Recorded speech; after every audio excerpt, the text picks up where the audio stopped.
നമസ്കാരം, ചാനൽ 91 ന്യൂസിലേക്ക് സ്വാഗതം. അങ്ങനെ ശുചിമുറിയിലും പെൺവാണിഭത്തിനുള്ള വിശാല സൗകര്യങ്ങൾ ഒരുക്കിയിരിക്കുകയാണ്.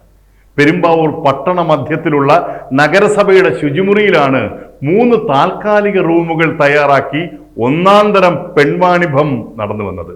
ഈ പുത്തൻ പരീക്ഷണം നടത്തിയത് ശുചിമുറി സൂക്ഷിപ്പുകാരൻ ജോണിയാണ്. സുഖം പകർന്നു നൽകാൻ എത്തുന്നത് ആസാം സുന്ദരികൾ. പിടിക്കപ്പെട്ടത് ആസാം സ്വദേശിനികളായ 2 പെൺകുട്ടികളാണ്. മറ്റു പല സംസ്ഥാനങ്ങളിൽ നിന്നും കേരളത്തിൽ എത്തിച്ചേർന്ന പെൺകുട്ടികളും ഈ സംഘത്തിന്റെ ഭാഗമാണ്. ജോണിയുടെ കമ്മീഷൻ 300 രൂപയാണ്. കസ്റ്റമർ 1000 രൂപ നൽകി മുറിക്കുള്ളിലെ സൗകര്യങ്ങൾ വാടകയ്ക്കെടുക്കണം. പരമാവധി സമയം 30 മിനിറ്റ് മുതൽ 1 മണിക്കൂർ വരെയാണ്. ആസാം സ്വദേശിനികളായ സംഘം പിടിക്കപ്പെടുമ്പോൾ കേരളത്തിൽ സംഭവിച്ചു തുടങ്ങിയ ഭാവിയിൽ വലിയ അപകടകരമായ പെൺവാണിഭം ഇവിടെ സജീവമാകുന്നു എന്നതിന്റെ സൂചന കൂടിയാണിത്. കേരളത്തിൽ ആദ്യമായി തൊഴിൽ തേടി എത്തിയത് അയൽ സംസ്ഥാനമായ തമിഴ്നാട്ടിൽ നിന്നുള്ളവരായിരുന്നു. കൃഷിയും പശുക്കറവയും പാൽക്കച്ചവടവും ആക്രിപെറുക്കലും കപ്പലണ്ടി കച്ചവടവും തുണി ഇസ്തിരിയിടലും ഒക്കെയായി തുടങ്ങിയ തമിഴ്നാട്ടുകാർ പിന്നീട് കേരളത്തിൽ സർവ്വവിധമായ ബിസിനസ്സുകളും ചെയ്ത് കുടുംബങ്ങളായി ഇവിടെ എത്തി നന്നായി അധ്വാനിച്ച് ധാരാളം പണമുണ്ടാക്കി നല്ലൊരു വിഭാഗം കേരള നാട്ടിൽ തന്നെ സ്ഥിര താമസമാക്കി. പക്ഷെ ഇന്നത്തെ അവസ്ഥ അങ്ങനെയല്ല. ഉയർന്ന കൂലി ലഭിക്കുമെന്ന ബലത്തിൽ ബംഗാളികൾ കേരളത്തിലേക്ക് ധാരാളമായി എത്തി.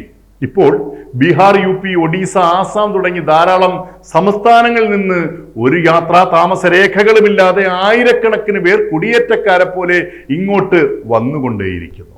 ഇതിൽ നല്ലൊരു വിഭാഗം ക്രിമിനലുകളും തീവ്രവാദികളും ഒക്കെയാണ്. കേരളം അവർക്കൊരു സുരക്ഷിതമായ ഒളിത്താവളമാണ്.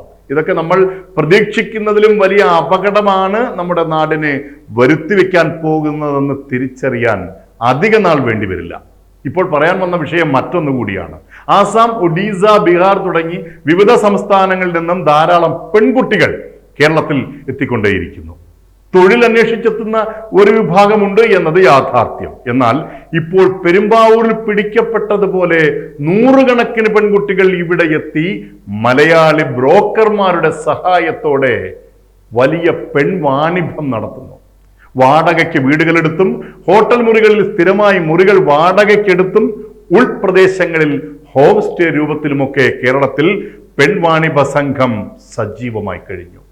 തൊലിവെടുപ്പുള്ള അന്യസംസ്ഥാന പെൺകുട്ടികൾക്ക് കേരളത്തിൽ നല്ല ഡിമാൻഡാണ്. അതുപോലെ ബംഗ്ലാദേശികളുടെ കേരളത്തിലേക്കുള്ള നുഴഞ്ഞുകയറ്റവും വർദ്ധിച്ചു കൊണ്ടേയിരിക്കുന്നു. ഇതൊന്നും നിസ്സാരമായി നേരിടാൻ കഴിയുന്നതല്ല.